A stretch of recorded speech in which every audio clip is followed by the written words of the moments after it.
So today I'm going to filter off my Sloe Gin and then I'm going to use the leftover gin-infused berries to make some Sloe Chocolate.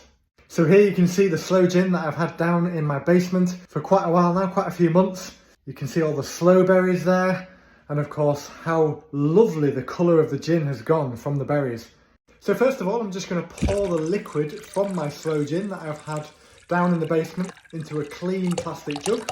I'm then going to pour this through a muslin cloth to properly filter it into a glass jar. Ideally, I'd use a nice proper bottle, but to be honest with you, I couldn't find one. And here we have the pure, filtered Sloe Gin ready to be drunk. It smells absolutely delicious as well. But I'm going to keep it in my basement for a bit longer. It can keep for years if needs be, and it does actually get better and better with age. That said, I don't think I will have the patience to keep it for years, so it probably will still be drunk within the next couple of months, or if I have a bad day, maybe a couple of days. So now, of course, I'm left with the leftover gin-infused sloe berries. So what I'm going to do first of all is separate the flesh of the berries from the stones inside of them. This is a long, time-consuming process, but once I've done this, the rest of it will be very quick. I started out using a knife, trying to actually slice around the berry and then take the flesh off that way. But I found that was actually just a really awkward way of doing it. And in the end, I discovered that it was a lot easier and quicker, albeit still slow, to just use my hands to literally crush the berry and remove the stone and chuck the flesh straight into the baking tray.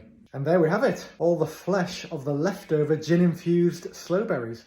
What I did next was melt some chocolate. I used a combination of dark chocolate and milk chocolate, roughly about 150 to 200 grams of each, but it doesn't matter too much. So I melted the dark chocolate first, and then I poured it into the baking tray. I then put on top of this all the flesh of the berries that I'd got earlier. I then added a few pine nuts, just because I love pine nuts, but of course you could add hazelnuts or almonds, any nut really, whatever you like.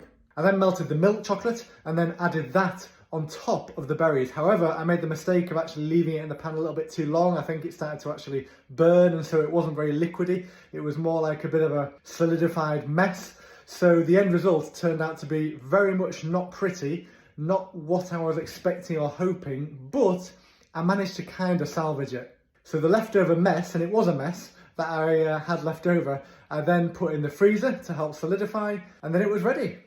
So here we are, let's take a bite. That's nice.